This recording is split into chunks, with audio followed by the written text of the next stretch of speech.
This week we learn the laws of tsaras, the discolorations that back in the day would occasionally appear on a person's skin or on their clothing or on their home. If they suspected tsaras, they had to go to the Kohen Gadol or to a regular Kohen who would do an inspection. And if the Kohen verbally declared it as tsaras, then the laws would go into effect. If it was on a person's skin, they'd have to go into isolation and other laws until the Kohen would again inspect it. And if he would verbally declare that it was no longer tsaras, then they could rejoin society. But why did the person have to go to a Kohen? In fact, the Medrash tells us that Moshe was concerned about the honor of his brother Aaron, the high priest, the Kohen Gadol, saying, Aaron, my brother, the Kohen Gadol, is going to have to look at discolorations on people's skin. And the answer is that, yes, he had to, and other Kohanim had to, because this wasn't a medical issue. If it was, they'd go to a dermatologist. It was a spiritual issue. Back when we were on the level to receive direct divine messages, a person would get tsaras for having committed certain sins. Chief among them, the sin of Lashon Hara, saying something negative about someone else.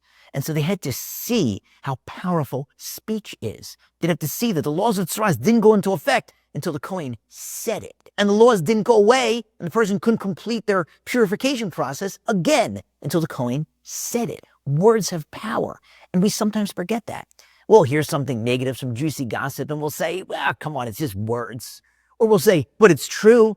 Well, if it's false, that's a whole nother infraction. Even secular law prohibits that. Motzi Shem Ra, spreading falsehoods, that's defamation, libel, slander. Lashon Hara, by definition, is true, and you still can't say it. The rabbis say that when someone judges someone else favorably, they get judged favorably up in heaven. The classic explanation of that is this. Shimon does something wrong to Reuven, and Reuven says, I'm going to judge him favorably. Maybe he was sick. Maybe he was having a bad day. He didn't mean it. And up in heaven, God says, Reuven, I saw what you did. You judged your fellow Shimon favorably. I'm going to judge you favorably. That was beautiful. But one commentator says, that's obvious that goes on because Reuven did such a beautiful thing. It even means that God says, you know what, Reuven, you judged Shimon favorably. I'm also going to judge Shimon favorably. I'm going to follow your lead. That's how powerful our words are and our thoughts are. But we forget that.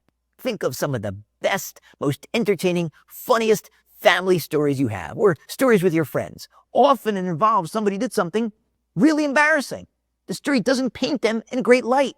And we tell it the first time, and the second time, and maybe the 10th time. And the person probably doesn't enjoy when that story is told. They may be embarrassed. If they're not in the room and they hear that it was told and they know it's being told, they'll say, oh, they don't mind. Well, maybe they do mind. They just don't want to say that because they don't want to be the party pooper.